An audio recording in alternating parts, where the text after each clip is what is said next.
The broadcast is now starting. All attendees are in listen-only mode. Hello, everyone. Thank you for joining us for session 5 of the Lean Into the Community webinar series. Today, we're going to talk a little bit around fixing up your business during some of this downtime that you're experiencing right now. Now's a great time to focus on improving your business and making it better. To that point, we have 2 panelists today that are going to look at different aspects of that. We have someone that's going to talk around the bookkeeping portion of your business and making sure your financials are all in order, especially with some of the things that are going on right now around the PPP loans and some of the things that you may need to do to look at loan forgiveness further down the road. And then, of course, we also have someone that's going to talk about facility management and what you might want to do to take some of that extra money that you might be getting to make your business look a little bit better. And I'm going to go to the next slide and introduce myself. I'm Wendy Austin. I joined the Midstate Chamber of Commerce in February. I own a business called WSI Healthy Digital Solutions, which is a digital marketing company. But with my skill set, I decided to reach out to Roseanne at the Chamber and ask if we could put on this webinar series to help business owners in our community and to really kind of answer and help them through this time with different and various topics. So I'm going to now introduce our before I do that, I wanted to, because this subject is a little different than some of the others, I wanted to actually talk a bit about the loan forgiveness before I hand it over to Karen on the bookkeeping side. I have a resource here from the Treasury Department that is a fact sheet for the PPP. And on that fact sheet, there's a ton of good information about the PPP loan and what can be forgiven, what can't be forgiven. And in particular, I was talking a little bit to Karen earlier, which she'll get into. It's really, on the bank side. So with that, let me introduce Karen. Karen Pomarico is a business owner of Phoenix Bookkeeping CT here in Connecticut and is a QuickBooks Online expert. And Karen, if you want to go ahead and introduce yourself and dive right in. Thank you, Wendy. Thank you for this invitation. Happy Friday, everyone. I hope this cold and rainy Friday finds you all safe and warm someplace. I am the owner-operator of Phoenix Bookkeeping Connecticut, LLC. About 6 years ago, I decided to, after a lengthy amount of time in public accounting, I ventured out on my own with the intention to provide bookkeeping and QuickBooks Online consulting services to independent business owners. As the years have evolved, my practice is primarily QuickBooks Online, which has worked really well for me and for my clients during this period of social distancing, because we can continue to keep our records current and continue to monitor operations at a safe distance using the power of technology. Wendy asked me to address 2 topics today. One of them is how to use what I just look at as an excessive amount of downtime these days, even though I am working, not leaving the home. There's time to do a lot of other things, and there's just only so much cleaning of the house and walking of the dogs and laundry that you can do. So I do try to spend some time really looking at my business, looking at my clients' businesses, and seeing what we've wanted to do in the past that maybe now we have the time to do. And one of the things that has come up a few times with my clients is to take a good look at their current technology, their computers, their printers, scanners, cell phones, whatever you use in the course of doing your business, your point of sale system, credit card processing, all of those things. Anything that you use for technology in your business, take a really good look at it. Is it really working for you? And if it's not, now may be the perfect time, because we have a little bit extra time, to migrate to more current systems that are going to work better for our business and take us forward into whatever the new normal is going to be.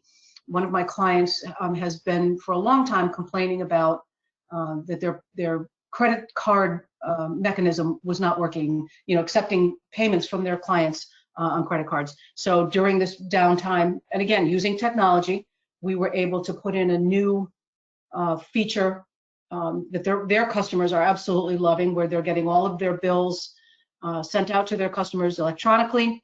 Their customers have complete power when they receive the bill to pay it with a credit card or pay it with a bank transfer. So my clients are continuing to get paid. Their customers are happy because they get to choose whether they're using an ACH or a credit card. And again, just one of those things that they've wanted to do for a long time, but we now have some downtime and we were able to roll that out, and it's working beautifully.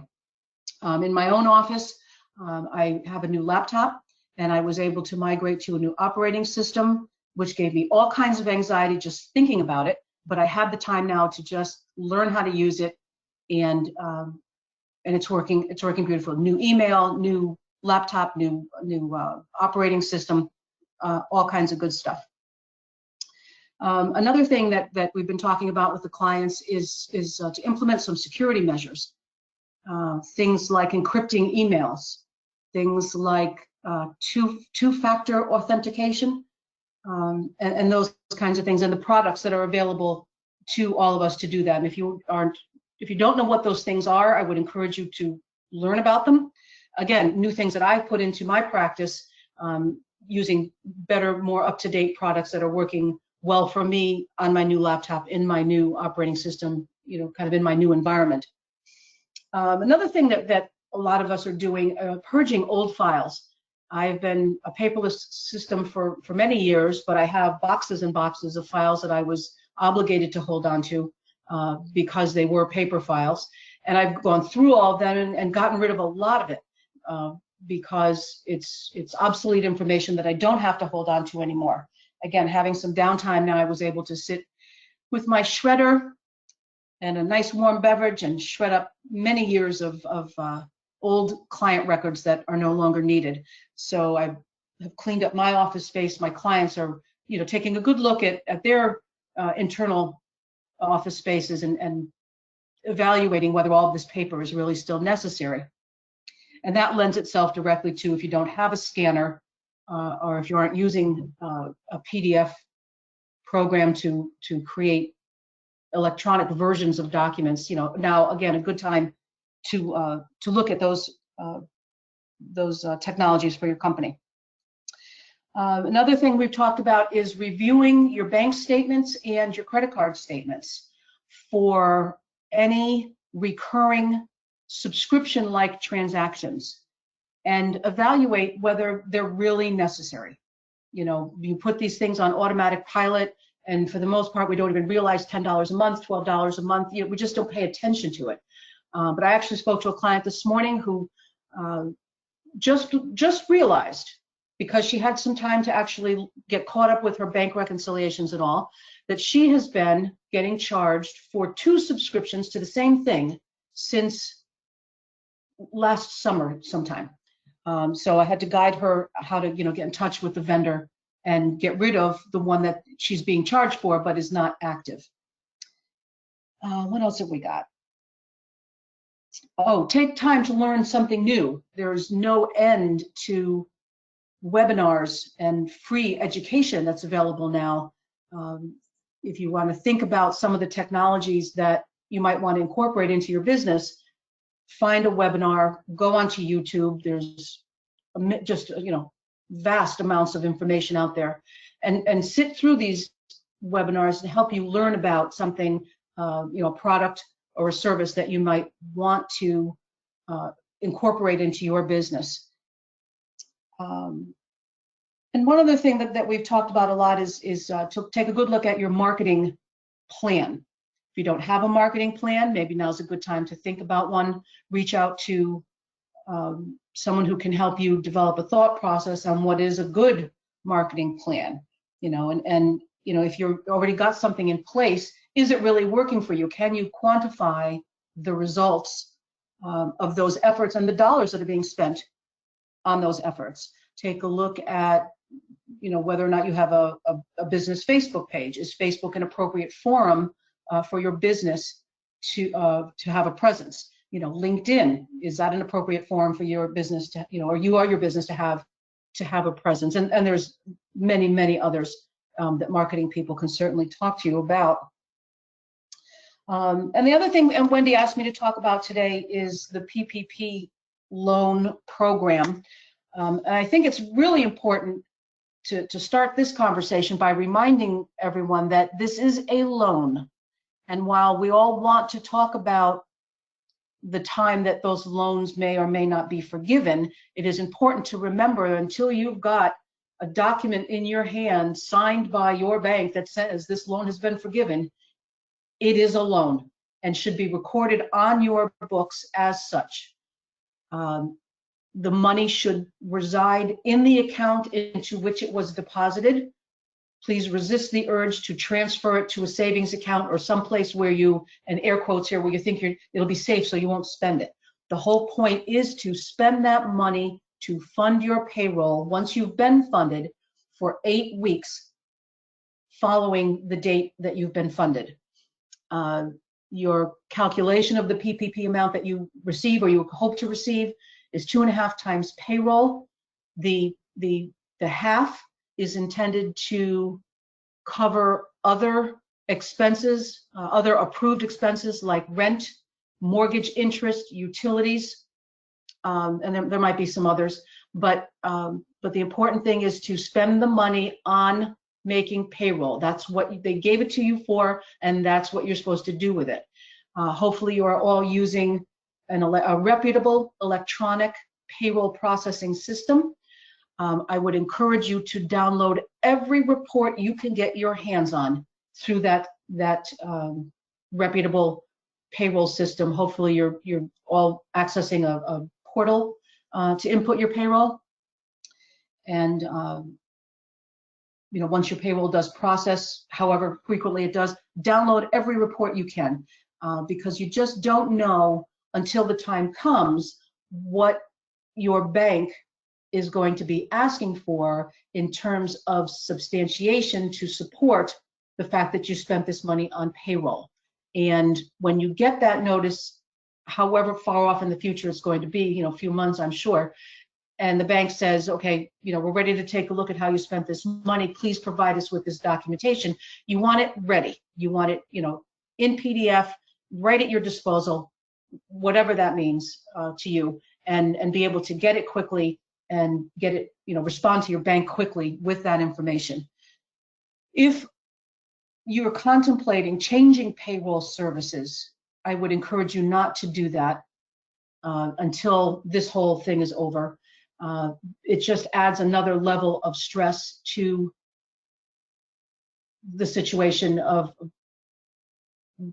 the challenge that we're all facing now, and the situation with dealing with getting all of your payroll reports in one place. And if you decide that you want to change payroll services, and you may have a very good reason to do that, but then now you have to go to 2 places to start pulling reports. So all the more I would encourage you to, if you do decide to make that change, make sure you download the reports as soon as possible after you process the payroll. Save it, to your computer, in PDF, so that when the time comes and the bank is asking for you to give them support, you have all that already set up and ready to go. There were some other questions about the PPP.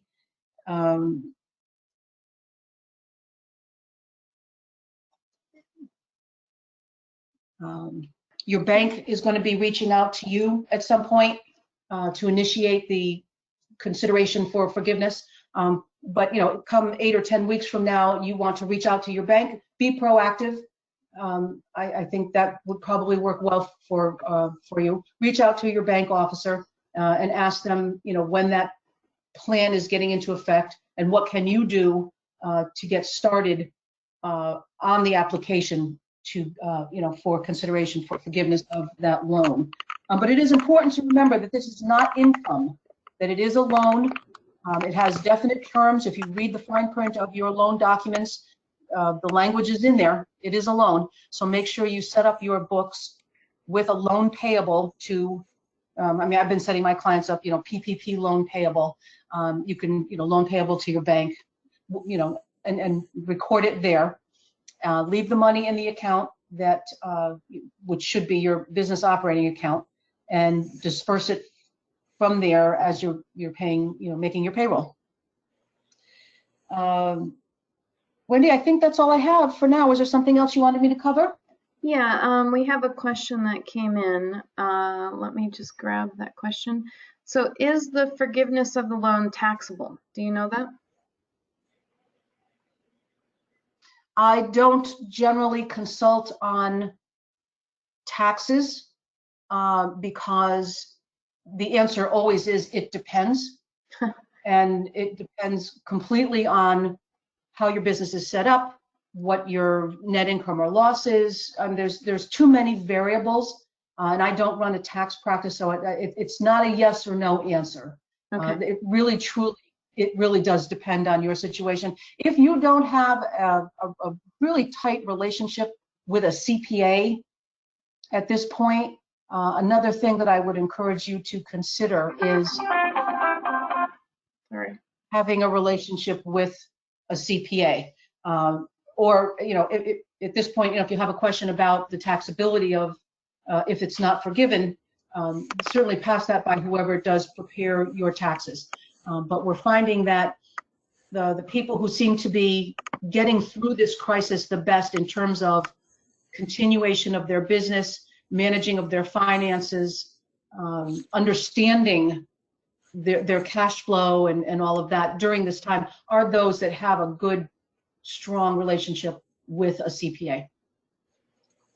All right, thank you. And by the way, if you have other questions, please put them into the question box, or you can raise your hand and I can unmute your mic to be able to ask your question directly. Karen, I did talk to some other people ahead of this webinar and have a question or a statement and a question for someone that'll watch this later. They've heard of people that can get the larger loans, taking some of that money and, as they put it, buying toys.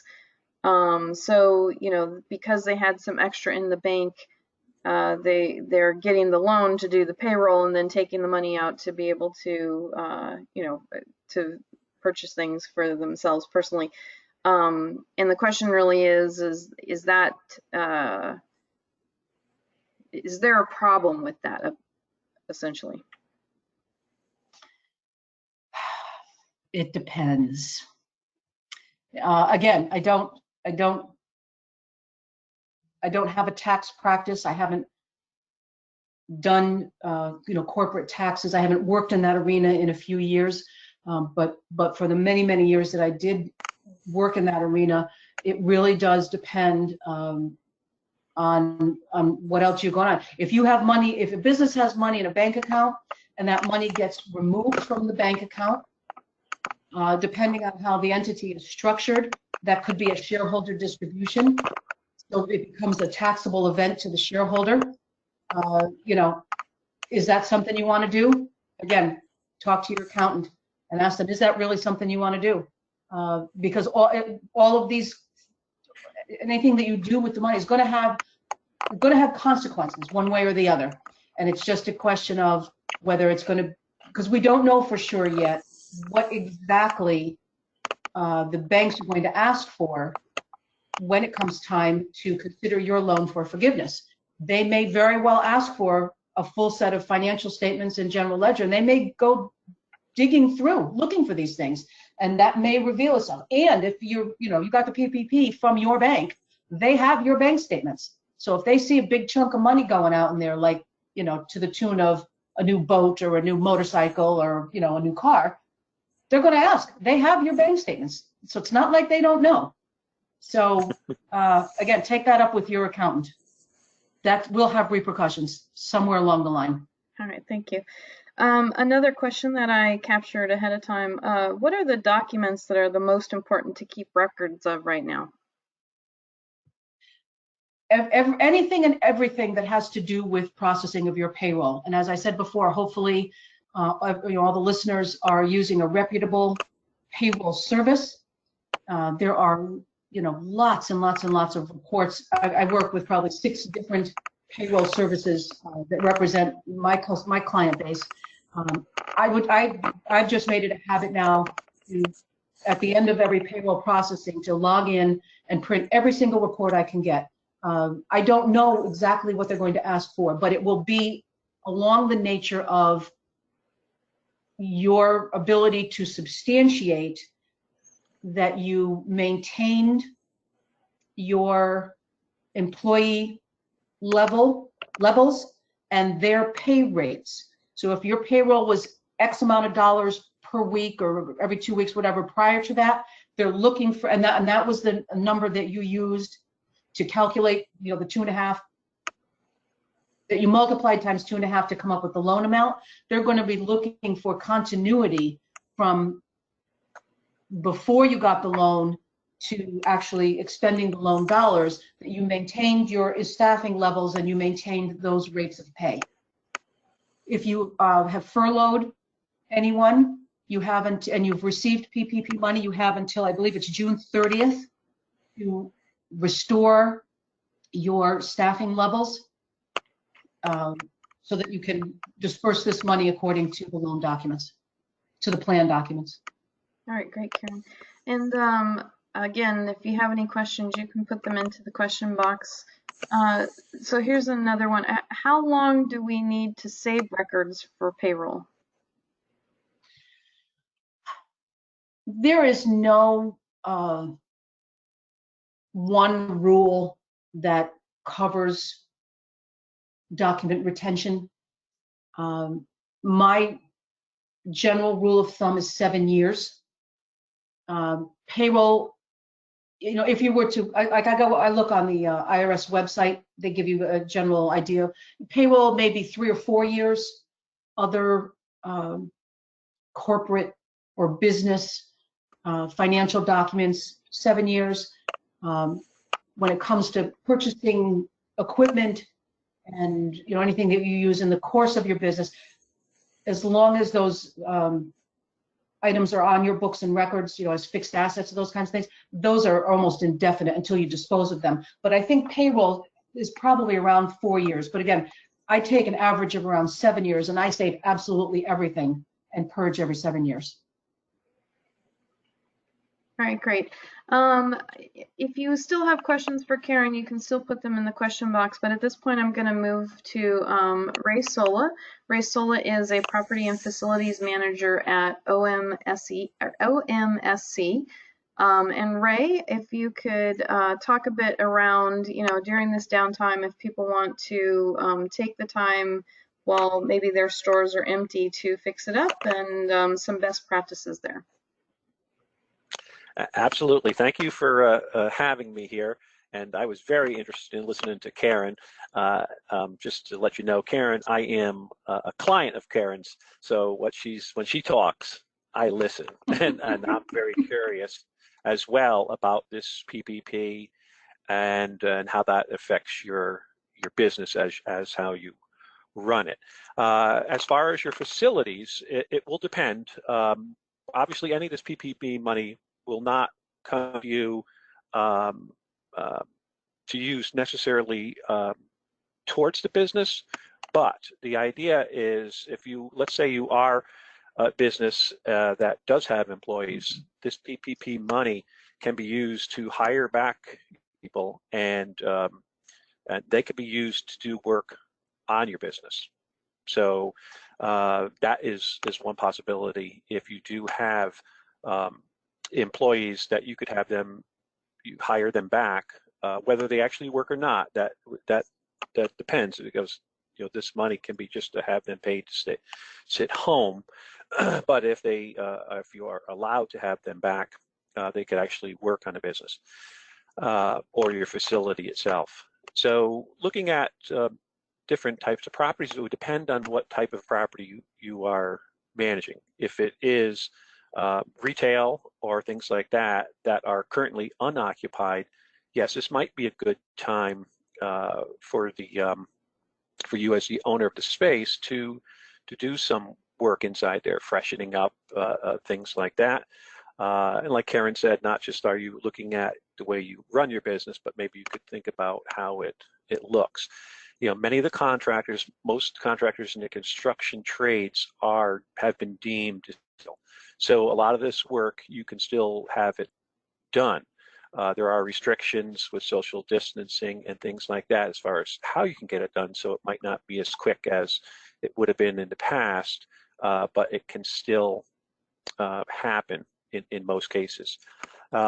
If the property that you manage involves tenants, like apartments and things like that, a little bit different. Obviously, with everybody home, most likely you really probably can't do, certainly not into the apartments where they are, except for emergency type thing, or common spaces. But this could be a time to get some of your deferred maintenance projects and things like that. I mean, the heating season typically is almost over. This year it's still going, but this could be a time if you had some projects that you were thinking about as far as heating systems, upgrades and things like that. Those are probably projects that you can do right now. Most of the contractors out there are not working at full capacity right now. So any work that they could do, they would probably very much appreciate it. So it could work out to a win-win as far as not necessarily on costs, but just availability and getting things done quicker. So those are a couple of the things that just comes to me right off the top of my head there, because no matter what property that you are in charge of, there is always deferred maintenance. And so this is a good time to look at that, either just to identify it or to actually tackle it.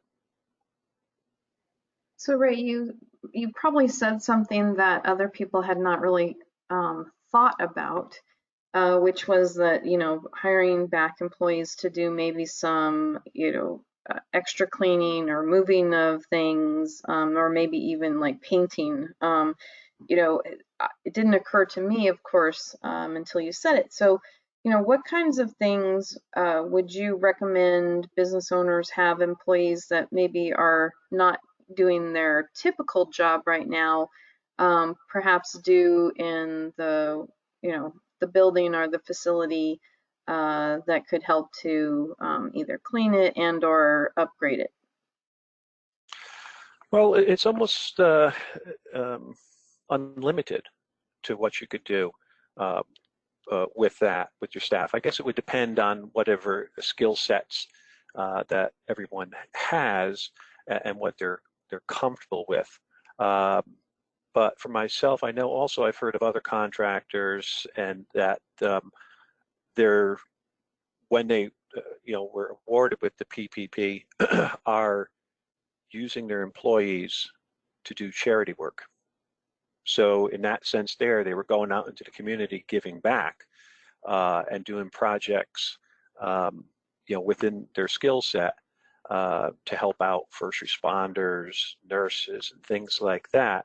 And this was in an effort to, number one, keep their employees employed, give them a sense of purpose, but also it was some goodwill for their business to, rather than just to sit home and do nothing. Obviously, it depends on where you are, whether this makes sense, and also, you still do have to follow, the social distancing rules. I mean, that is not something that is forgiven by this, because you still have to protect your employees. So whatever you do with this, that should be the first thought is how can you do something? How can you do it? and then execute on that there. Does that answer your question? It does, and I think maybe maybe you could also talk about things that perhaps a professional should still be doing. So I'm thinking of like the restaurant businesses, the hairdressers, you'd mentioned taking, employees and putting them back on payroll to then, help with the facility, but maybe there are some tasks that you would still recommend that a professional look at or take over instead of having an employee that's not well versed in it. You mean just try to using your own people or hiring out? Yeah. So again, you had mentioned, hiring back employees to be able to put them back on payroll, but then actually using them to, freshen up or fix up their business. And so maybe there's some things that, really should be left to a professional, and just your recommendation around what those would be. Well, probably as far as what would you leave to the professionals, or basically anything that requires a license. So I wouldn't recommend you doing any of your own plumbing necessarily, or electrical work and things like that. But certainly painting and cleaning and that type of things can certainly be done by anyone. And as far as figuring out how to do things like that, I mean, one thing I'm finding right now is, for the most part, everyone is really helpful. So if you reach out to people and ask them, how do you do this sort of a thing there, whether they just talk you through it, it might be enough. I mean, I've heard of different restaurants in New Haven that have hired back, a number of their employees, and they're just doing some deep cleaning, and they're cleaning up of their spaces there. Not that they necessarily need it, but these are things that you could do it, more intensively, and just simple painting projects as well. All right, great. And I had captured this question ahead of time, and then of course, if there's anyone that has any more questions, please put those in the question box. So Ray, if I want to fix up my building but I lease it, is that on me to fix it or my landlord? You would have to look at what your lease is, but obviously inside of your own space that you rent, depending on what your lease says, you would probably do some of your or cosmetic types of cleanup projects. Beyond that, it would be on the landlord, but this might be the opportunity, if there are things wrong, that the landlord can do some of these more larger repairs. All right, great. Okay, so I don't see any other questions. Let me just look one more time. Yeah, I don't see any other questions. So I'm going to have Roseanne Ford, the president of Midstate Chamber of Commerce, give us some ending comments and let us know what's going on at the chamber and the events that she has. Good afternoon. Happy Friday to all of you. Thank you to our presenters. That was great information. Thanks for being with us today. And again, I have to give a shout out and thanks, to Wendy for putting this series together. And please excuse that phone in the background. I really appreciate Wendy putting the series together and coordinating it. It's really wonderful information, and Wendy has her videos up on YouTube, so I actually already shared the link on our Facebook page, and we'll be getting it on our resource page as well. But I did, as we were here in the webinar today, I did receive an email from the Commissioner of the Department of Economic and Community Development, just sharing the news that yes, the Congress did pass the 3.5 version of the CARES Act, of which $370 billion of the $480 billion, $370 billion has been set aside for small businesses. So this would be for the PPP program and also for the EIDL program. Now, again, the PPP, you need to connect directly with your bank on that, and the EIDL is through the SBA website. We do have those resources on our chamber resource page, so check those out. But the message is, if you have not done it yet, do it now. Now is the time to get these applications in.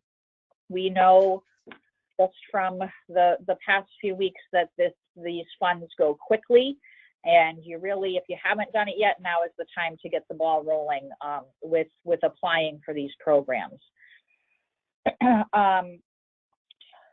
We do have some cool things planned here at the Midstate Chamber of Commerce.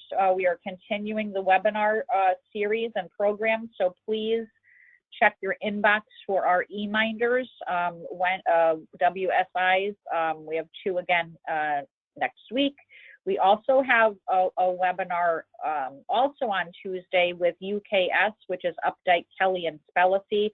They're going to do a program, and it's going to be wonderful about, getting back to business, and they're going to be covering a lot of timely topics. That information is out on our website as well and on our Facebook page.